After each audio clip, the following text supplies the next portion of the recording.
Every single day, you are losing a war you never agreed to fight. Not to your boss, not to the economy, not to bad luck. You are losing it to a rectangle in your pocket. And the worst part? You built the battlefield yourself, one follow at a time. Here is a paradox nobody talks about. The more information you have about other people's financial lives, the worse your own financial decisions become. Not marginally worse, catastrophically worse. Researchers at the University of Warwick found that a $1,000 increase in a neighbor's income had a measurable negative effect on the subjective well-being of everyone around them, even when those neighbors' absolute wealth went up. More money in your community, more misery in your mind. That is not a moral failing, that is biology, that is math, and math does not care about your feelings. So let's talk about the real mechanism. Let's talk about what is actually happening inside your skull every time you open Instagram and see someone your age driving a car you can't afford, eating at a restaurant you've never been to, announcing a business milestone you haven't hit yet. Let's talk about the physics of this trap, because yes, it is physics. And let's talk about how to escape it before it quietly destroys everything you are trying to build. Think about a gyroscope. A spinning gyroscope has a property called gyroscopic stability. When it's spinning fast on its own axis, it resists external forces. It holds its orientation. It doesn't tip over when you push it. It maintains its direction with almost supernatural stubbornness. But when the gyroscope slows down, when it loses its own rotational momentum, it becomes vulnerable. The slightest nudge sends it wobbling. It loses its axis. It starts to drift. Your financial identity works exactly the same way. When you are spinning fast on your own axis, when you know where you are going, why you are going there, and what progress looks like for you, external comparisons have almost no power over you. You see someone's vacation photo, and your brain registers it as noise. Interesting maybe, irrelevant definitely. But when you have no strong sense of your own trajectory, when your financial goals are vague and your progress is unmeasured, you become gyroscopically unstable. Every highlight reel you scroll past sends you wobbling in a new direction. Every income milestone someone else announces makes you question your own path. You stop spinning on your own axis. You start reacting to everyone else's. This is not a metaphor. This is literally what happens in your prefrontal cortex. The ventromedial prefrontal cortex, the part of your brain responsible for self-referential thinking and value assessment, becomes hyperactive during social comparison. It starts running calculations you didn't ask for. It starts ranking you. And the moment you are ranked lower than someone in your feed, a stress response activates that is neurologically indistinguishable from a physical threat. Your cortisol spikes. Your threat detection circuitry lights up. Your brain, in its ancient, unmodified tribal firmware, interprets low social status as danger, as a survival risk, as something that needs to be fixed immediately. That's the first trap. Call it the status voltage gap. Your brain was not designed for a world where you have simultaneous access to the financial highlight reels of 10,000 people. It was designed for a tribe of 150. In that tribe, social comparison was useful. If your neighbor had better tools, maybe you should get better tools. If someone in the group was eating well and you were not, you needed to know that. Status information was actionable. It meant something. But Instagram is not a tribe of 150. It is a curated exhibition of the top 1% of moments from thousands of lives, filtered through lighting, editing, captions, and a very specific algorithm designed to maximize your sense of inadequacy, because your sense of inadequacy makes you scroll longer. The platform is not showing you reality. It is showing you a voltage differential. It is creating an artificial gap between where you are and where you perceive others to be, because that gap generates emotional currents, and emotional currents generates engagement, and engagement generates revenue. You are not the user. You are the product. And the product works best when it is confused, anxious, and slightly ashamed of its own progress. Here's what that looks like in real life. Marcus is 29, software developer, makes $78,000 a year in a mid-sized city. By any objective measure, he is doing well. He has no debt beyond a manageable car payment.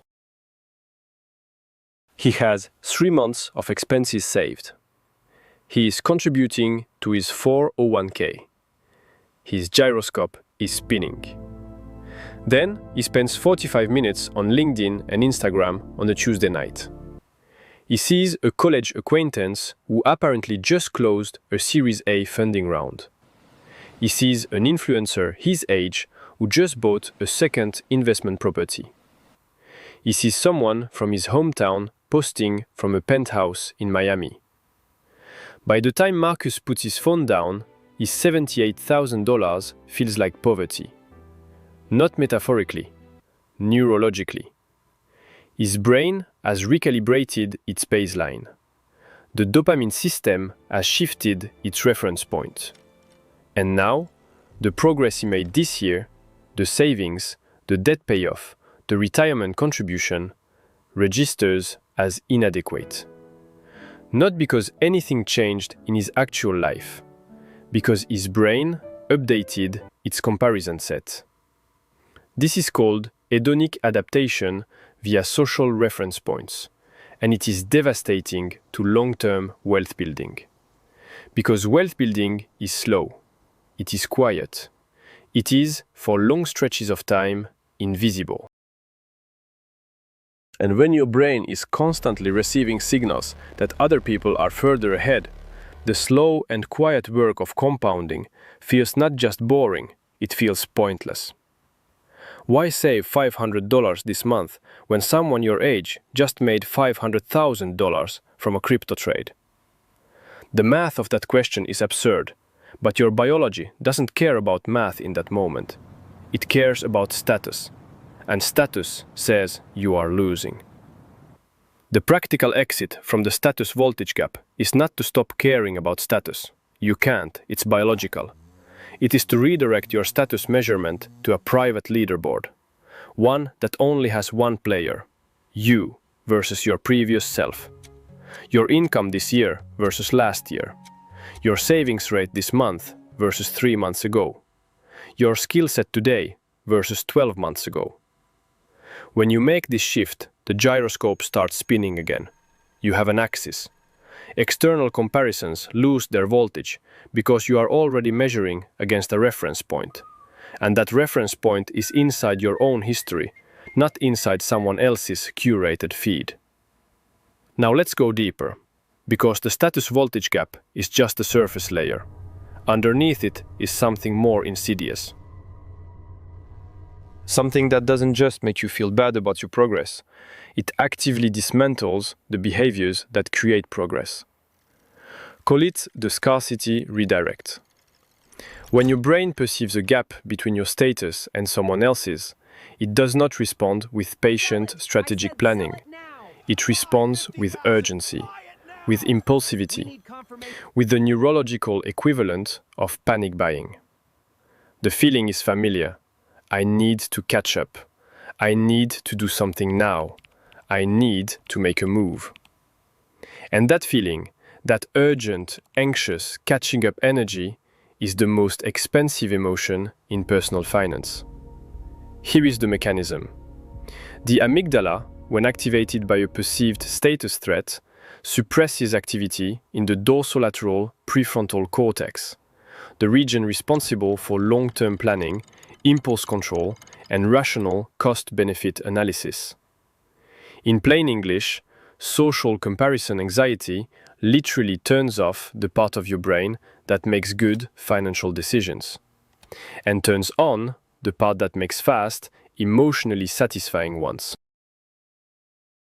Sendil Mulanathan and Eldar Shafir documented this extensively in their book Scarcity, showing that cognitive bandwidth consumed by scarcity, including perceived social scarcity, directly reduces IQ, equivalent decision-making capacity. You become, measurably, less smart about money the moment you start feeling behind. And this is where the behavior diverges, not in values, in actions. People who are building wealth are not more disciplined than you. They are not more virtuous. They have simply, through habit, environment, or lucky insight, reduced the frequency with which their amygdala hijacks their financial decisions. They are not immune to comparison. They have just structured their information environment so the comparison triggers are rare. They don't follow accounts that make them feel behind. They measure themselves against their own previous versions. Their financial decisions happen inside a cognitive environment that is, most of the time, calm and deliberate, rather than urgent and reactive. People who are stuck in financial stagnation, by contrast, are often extremely hardworking, extremely intelligent, and extremely motivated. But their motivation is being constantly redirected. Every time they feel the catching up anxiety, they make a move. A new side hustle, a new investment trend, a new course, a new strategy. Not because any of these are wrong, but because they are chosen reactively, in response to someone else's success, not proactively, in alignment with their own compounding plan. The gyroscope never stabilizes because every time it starts spinning, a new Instagram post knocks it sideways. The practical exit here is what behavioral economists call a decision pre-commitment. Before you open a social media app, set a rule. Not a vague rule, a specific, pre-decided rule. For example, I will not make or research any financial decision within 24 hours of experiencing comparison anxiety. This sounds simple. It is actually one of the most powerful interventions in behavioral finance, because it inserts a delay between the amygdala signal and the prefrontal cortex's execution. That delay gives your rational brain time to come back online. It breaks the scarcity redirect cycle before it costs you real money. The people building wealth have, in various ways, internalized this delay. They sleep on decisions. They use waiting periods. They have rules. Not because they are more disciplined by nature, because they have pre-decided to be disciplined by design. But there's another layer beneath this one. A trap that is even quieter, even more destructive, and almost never discussed. It operates not through urgency, but through despair. Call it the compound blindness trap. Compounding is arguably the most counterintuitive phenomenon in all of human experience. Warren Buffett has said it more than once. The problem with compounding is that it looks like nothing for a very long time, and then it looks like everything all at once. The early stages of compound growth are almost insultingly small. If you invest $500 a month, starting at 25, and earn 8% annually, by the time you're 35, you have roughly $91,000. That's 10 years of discipline for $91,000. The person in your Instagram feed who raised venture capital last year has more than that in their checking account. And your brain, running its status calculations, registers your decade of disciplined investing as a loss. But here is what your brain is failing to compute. That same $91,000 left untouched until you're 65 becomes $1.97 million. Not because you added any more money, because of compounding. The growth is geometric, not linear. It doesn't look impressive in the middle, it looks like nothing. And then, it looks like everything. The Instagram economy is almost perfectly designed to make compounding invisible. What gets posted? The inflection point, the exit, the Series A, the property purchase, the income milestone. Nobody posts the 10 years of grinding that preceded it. Nobody shows you the boring monthly contributions, the unexciting portfolio statements, the years when the number barely moved. You see the harvest, you never see the soil preparation. And because you never see it, your brain genuinely does not have an accurate model of how wealth is built. It thinks wealth is an event. It is not an event. it is a process, a geometric, accelerating, largely invisible process. A study published in the Journal of Financial Planning found that people who regularly consumed social media content about wealth and success had systematically distorted beliefs about the timeline of wealth accumulation. They expected to reach significant financial milestones twice as fast as actuarial data would predict. Twice as fast.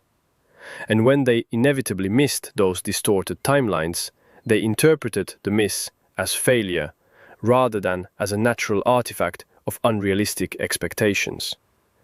They abandoned strategies that were working. They pivoted to faster-seeming approaches. They broke their own compounding cycles right at the moment when those cycles were about to start accelerating. This is compound blindness, the inability to see the value of a process that looks like nothing from the outside, but is accumulating enormous geometric momentum on the inside. The practical exit is to make your compounding visible to yourself, privately. Track your net worth every single month. Not to impress anyone, not to post it, just to see the number. Because when you watch your own number, however slowly, move upward over months and years, your brain builds an accurate reference point. You stop needing external validation of your progress because you have internal validation. You can see the soil being turned. You know the harvest is coming. The gyroscope stabilizes because it has data, real data, from your real life moving in your real direction. Now there is a fourth trap, and this one is about identity rather than behavior. It might be the most expensive trap of all. Call it the borrowed story problem. When you scroll Instagram long enough, something happens that goes beyond anxiety or impulsivity. You start to absorb other people's financial narratives as templates for your own. You see a 27-year-old who dropped out to build a startup and made millions. And somewhere in your brain, that story starts to feel like the story you should be living. You see a 32-year-old real estate investor with 10 properties, and that story starts colonizing your sense of what a successful life looks like. You see a day trader who turned $10,000 into $200,000 in 8 months, and your own steady, boring savings plan starts to feel like evidence that you lack ambition or courage. This is the borrowed story problem. You are not comparing your income to theirs. You are comparing your identity to theirs. And identity comparison is far more destabilizing than income comparison, because it doesn't just make you feel behind, it makes you feel wrong. Like you are building the wrong thing, living the wrong way, betting on the wrong strategy. The neurological mechanism here is called narrative self-concept. Your brain maintains a story about who you are and where you are going. That story is not just emotionally important, it is cognitively functional. It is how you filter information, prioritize decisions, and maintain behavioral consistency over time. When external narratives repeatedly signal that your story is the wrong story, the brain doesn't just feel bad, it starts to degrade the story, to question it, to rewrite it. And every rewrite costs you. Every pivot, every abandoned plan, every strategy you drop halfway through because it didn't look as glamorous as someone else's strategy, that is the borrowed story problem at work, quietly draining the compounding engine. The practical exit here requires a very specific exercise. Write down your financial story. Not your goals, your story. Where did you start? What have you overcome? What does a successful version of your specific life actually look like? Not someone else's life, yours. What matters to you when you are completely honest, before Instagram tells you what should matter? When you have that story written, read it before you open social media. Not as an affirmation, as an orientation, as a compass. You are reminding your brain of the axis you are spinning on before the external forces try to knock you sideways. Over time, This practice builds what psychologists call narrative identity stability, the ability to absorb external information without losing your own plotline. There is a fifth trap, and it operates at the level of dopamine rather than cognition. Call it the highlight reel addiction loop. Your brain's reward system was designed to seek and respond to social information. In a tribal setting, knowing who had resources, who was successful, who had status, that information was genuinely valuable for survival and reproduction. So the brain rewards social information gathering with small dopamine pulses. The problem is that Instagram has reverse engineered this system with terrifying precision. Every scroll is a small dopamine hit. Every piece of status information, someone's car, someone's house, someone's income announcement, triggers a tiny reward response, followed by a tiny comparison spike, followed by a tiny anxiety hit, followed by the need to scroll more to regulate the anxiety. This is not metaphor. This is the same neurological loop documented in gambling addiction and substance use disorders. The variable reward schedule. You never know if the next post will be inspiring, neutral, or devastating to your self-esteem, is identical to the mechanism that makes slot machines addictive. The researchers Jean Twenge and Keith Campbell, in their longitudinal study of social media use and psychological well-being, found that even 2 hours per day of passive social media consumption was associated with significant increases in anxiety and decreases in life satisfaction, independent of the actual content consumed. The loop itself is the problem, not the individual posts. The act of scrolling, comparing, reacting, and scrolling again is neurologically corrosive in a way that has nothing to do with the quality of anyone's life you are looking at. The practical exit from the highlight reel addiction loop is not willpower. Willpower is the wrong tool for dopamine loops. The right tool is environmental design. Delete the apps from your phone. Not forever, from your phone. Access Instagram only from a browser, on a desktop, with a timer running. This single intervention increases the friction of access enough that the automatic, unconscious scrolling loop breaks. Research by B.J. Fogg at Stanford's Behavior Design Lab consistently shows that behavior change driven by motivation alone fails repeatedly, while behavior change driven by friction reduction or friction addition succeeds durably. Add friction to the loop. Remove the slot machine from your pocket. Put it in a room you have to walk to, sit down in, and consciously choose to enter. Watch how fast the compulsive quality disappears. Now let's talk about what you do with all the mental space you just reclaimed, because that is the real conversation. The real question is not just how to stop comparing, it is what to do with your gyroscope once it is stabilized and spinning freely. The people who build significant wealth over time share one cognitive habit above all others. They are intensely interested in their own progress and almost entirely indifferent to everyone else's pace. Not because they are cold or antisocial, because they have understood something fundamental about the mathematics of compounding. Your results have nothing to do with anyone else's results. Your compounding curve does not interact with anyone else's compounding curve. There is no competition.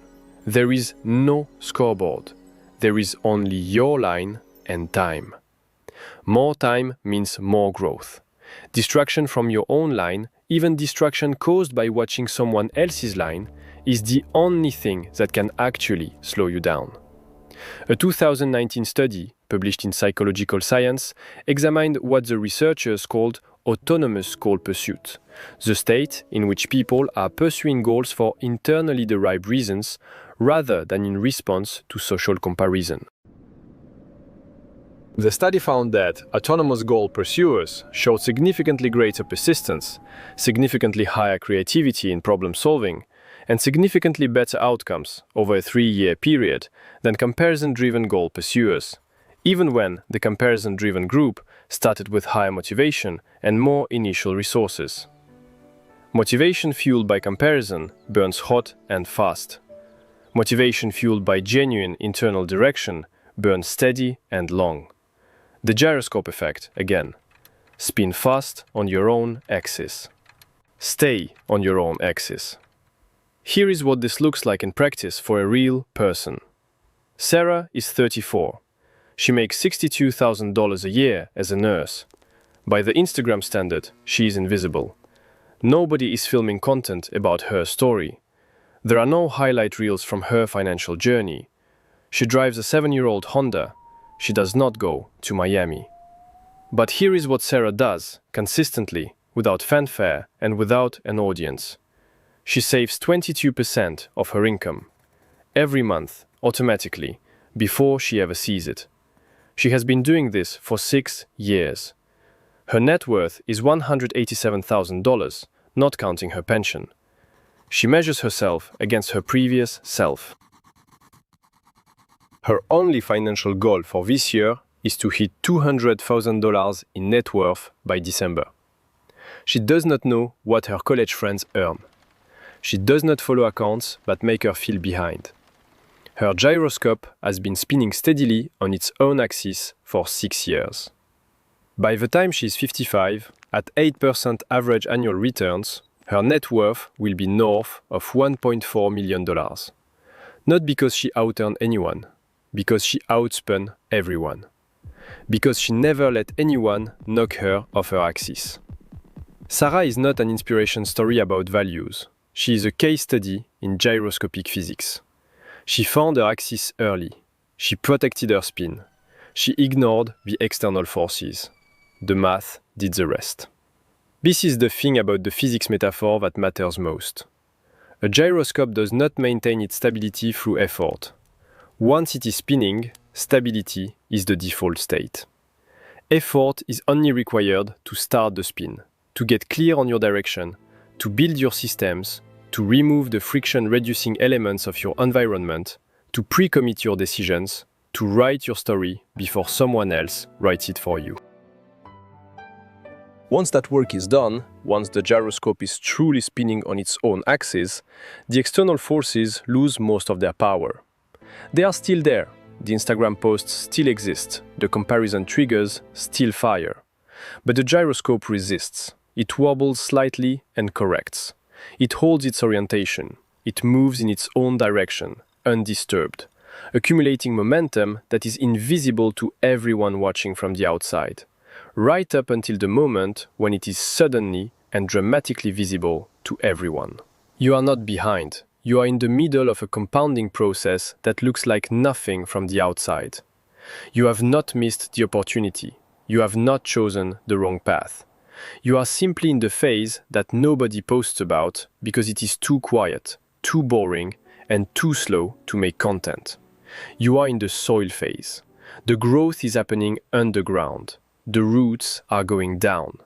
And the people whose posts you are measuring yourself against, many of them are in their own soil phase too, posting harvest photos from seeds that haven't been planted yet, performing success for an algorithm that rewards the performance regardless of the reality behind it.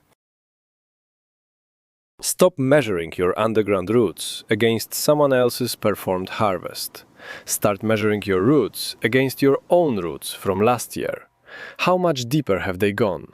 How much stronger is the foundation? That is the only comparison that compounds. That is the only score that matters to your future self. The door is open.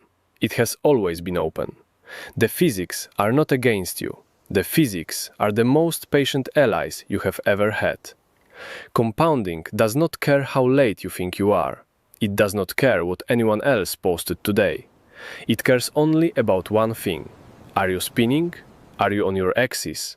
Are you adding to the momentum, however quietly, however invisibly, however far from the highlight reel? Because if you are, the math will handle the rest. It always does. It always has. It is doing it right now, in the background, in the silence between the posts, in the months that never become content, in the years that look like nothing and then look like everything. Spin. Stay on your axis. Let the gyroscope do what gyroscopes do. Everything else is just noise.